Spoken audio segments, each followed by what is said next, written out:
அனைவருக்கும் வணக்கம். தாழ்த்தப்பட்ட மக்களின் தலைவரான தியாகி இம்மானுவேல் சேகரன் ராமநாதபுரம் மாவட்டம் முத்துக்குளத்தூருக்கு அருகில் உள்ள செல்லூர் கிராமத்தைச் சேர்ந்தவர். இவரது தந்தை ஆசிரியர் வேதநாயகம், தாயார் ஞானசுந்தரி. இவர்களது மூத்த மகனாக 9/10/1924 பிறந்தார் இம்மானுவேல் சேகரன்.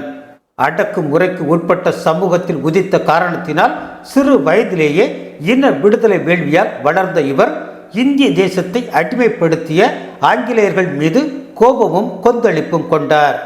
அதன் எதிரொலியாக 1942 தனது தந்தை வேதநாயகத்தோடும் விடுதலை வேள்வி வெறியோடும் வெள்ளையரே வெளியேறு போராட்ட களத்தில் குதித்தார். இம்மானுவேல் சேகரன் எதிர்காலத்தில் தேசம் திரும்பி பார்க்கும் தலைவராக திருப்பு முனையை ஏற்படுத்த போகும் களம் அது என்று அறியவில்லை. இருந்தும் இந்திய தேசத்திற்காக களத்தில் குதித்தவர் 3 மாதம் சிறைச்சாலையில் அடைக்கப்பட்டு சோதனைகளை சந்தித்தார். நாட்கள் உருண்டோடின. அடக்குமுறை சமூகத்தின் அவலத்தை அகற்றிட வேண்டும் என்ற லட்சிய வெறியோடு வலம் வந்தார். தனது 19வது வயதில் அருப்புக்கோட்டையில் தலித்துகளுக்கு மட்டும் உருவாக்கப்பட்ட இரட்டை டம்ளர் முறைக்கு எதிர்ப்பு தெரிவித்து அந்த முறையை சமூகத்தில் இருந்து அகற்றிட மாநாடு நடத்தி தனது சமூக மக்களிடம் மட்டுமின்றி பிற சமூக மக்களிடமும் விழிப்புணர்வை ஏற்படுத்தினார். 1954 தீண்டாமை ஒழிக்க வலியுறுத்தி மாநாடு ஒன்றினையும் நடத்திய அவர் தனது சமுதாய மக்கள் மத்தியில் அன்றைய காலகட்டத்தில் மாபெரும் சக்தியாக வலம் வரத் தொடங்கினார். இம்மானுவேல் சேகரனின் வளர்ச்சியும் அம்மக்களிடம் ஏற்பட்ட எழுச்சியும் பிற சமூகத்தை லேசாக உசுப்பி பார்க்க தொடங்கியது. சாதிய ஒடுக்குமுறைக்கு எதிராக போராடிய இம்மானுவேல் சேகரன் தனது கல்லூரி வாழ்க்கையில் வெள்ளையனே வெளியேறு இயக்கத்தில் கலந்து கொண்டு சிறை சென்றவர். இந்திய சுதந்திரத்தை நம்பி தன் வாலிப பருவ கனவுகளுடன் இந்திய இராணுவத்தில் தன்னை இணைத்துக் கொண்டு தேசத்திற்கான தன் சேவையை வழங்க சென்றார். 1950 இராணுவத்தில் இருந்து விடுப்பில் வந்த இவருக்கு தனது கற்பனையும் நிகழ்கால வாழ்க்கை முறையும் வேறு வேறாக இருப்பது தெரிகிறது. இவரின் சமூக மக்களின் மீதான இன்னொரு சாதியினரின் ஒடுக்குமுறைகளை கண்டு தனது இராணுவ வேலையை துறந்தார். சொந்த அனுபவம் கேட்பதை காட்டிலும் பெரிதல்லவா? அதனால் ஒடுக்கப்பட்டோர்களின் விடுதலை இயக்கம் என்ற அமைப்பை தொடங்கினார். 1957 நடைபெற்ற தேர்தல் ஆதிக்க சக்திகளிடமிருந்து தனது சமூகம் வெற்றியை பெற கடுமையாக உழைத்து தனது பலத்தை நிரூபித்தார்.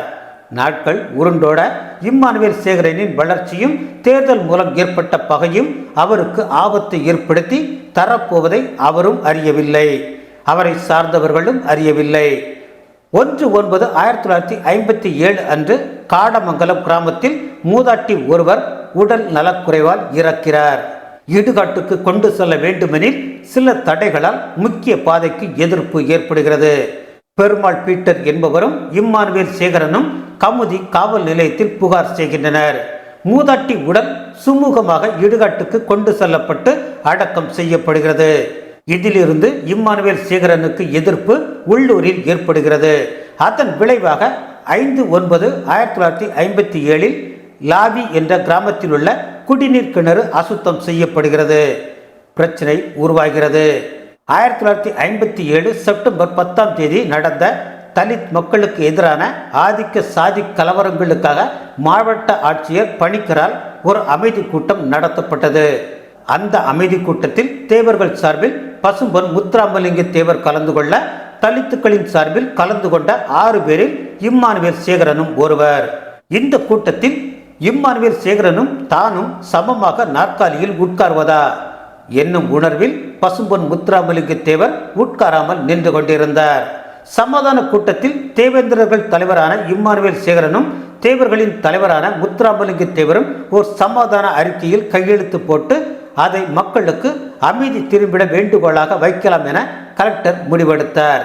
இம்மானுவேல் சேகரன் ஒத்துக்கொண்டு கையெழுத்திட முன்வந்த போது இம்மானுவேலை தனக்கு இணையான தலைவராகவோ தேவேந்திரர்கள் தலைவராகவோ தம்மால் ஏற்க முடியாது என்று சொன்னார் பசும்பொன் முத்துராமலிங்க தேவர்.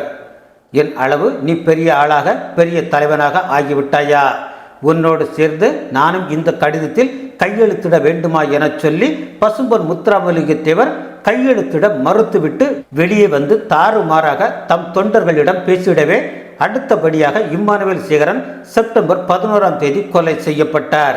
யாரும் எதிர்பாராத கொடுமையாக எதிர்காலத்தையே புரட்டி போடும் சம்பவம் செப்டம்பர் 11ஆம் தேதி அரங்கேறுகிறது. சமாதான கூட்டத்தினால் ஏற்பட்ட மனக்கசப்பு காரணமாக மோதல் ஏற்பட்டுவிடக் கூடாது என்பதற்காக இம்மானுவேல் சேகரன் அவரது தந்தையின் நண்பர் வீட்டில் தங்கிவிட்டு மாலையில் பரமக்குடியில் நடந்த நிகழ்ச்சி ஒன்றில் கலந்து கொண்டு விட்டு இரவு 9 மணியளவில் வீடு நோக்கி திரும்புகிறார். அப்போது திடீரென 6 பேர் கொண்ட கும்பல் ஒன்று அவரை சரமாரியாக வெட்டி படுகொலை செய்துவிட்டு தப்புகிறது. தனக்கு சமமான இருக்கையில் அமர்ந்ததற்காக அமைதி கூட்டத்தை புறக்கணித்த பசும்பொன் முத்துராமலிங்க தேவரின் ஆட்களே கொலை செய்ததாக குற்றம் சாட்டப்பட்டு கைது செய்யப்பட்ட பசும்பொன் முத்துராமலிங்க தேவர் குற்றமற்றவர் என்று பின்னாளில் விடுதலை செய்யப்பட்டார். விஷயம் காட்டுத்தீ போல் பல்வேறு பகுதிகளில் பரவுகிறது. 12/9/1957 அன்று அவரது உடல் ராமநாதபுரம் அரசு மருத்துவமனையில் பிரேத பரிசோதனை செய்யப்பட்டு அடக்கம் செய்யப்படுகிறது. 33 வயது இளைஞனின் எழுச்சி பயணம் மர்ம கும்பலால் தடுக்கப்பட்டு பாதை துண்டிக்கப்பட்டதால் 13/9/1957 ராமநாதபுரம் மாவட்டம் சட்டம் ஒழுங்கு சீர்குலைந்தது. இம்மானுவேல் சேகரனை கொன்ற கொலையாளிகளை பிடிக்க போலீசார் கீழ்த்துவல் என்ற ஊருக்குள் நுழைந்த போது போலீசாருக்கும் அங்கிருந்த மறவர்களுக்கும் மோதல் ஏற்பட்டு போலீசின் துப்பாக்கி பிரயோகத்தில் 5 பேர் சுட்டுக் கொல்லப்பட்டனர். ஆனால் அந்த அப்பாவிகள் 5 பேரையும் போலீசார் கைகளையும் கண்களையும் கட்டி குளக்கரையில் வரிசையாக நிற்க வைத்து சுட்டு கொன்றனர் என்று கீழ்த்தூவல் மக்கள் குற்றம் சாட்டினர். அதனைத் தொடர்ந்து நடந்த கலவரத்தில் 85 பேர் படுகொலை செய்யப்பட்டனர். ஆம், இரு தரப்பும் மோதியதில் 85 பேர் பலியாகினர். அன்றிலிருந்து இன்று வரை இம்மானுவேல் சேகரன் கொலை செய்யப்பட்ட செப்டம்பர் 11ஆம் தேதியை குரு பூஜையாக அவர் சார்ந்த சமுதாயத்தினர் கொண்டாடுவது வழக்கம். நன்றி.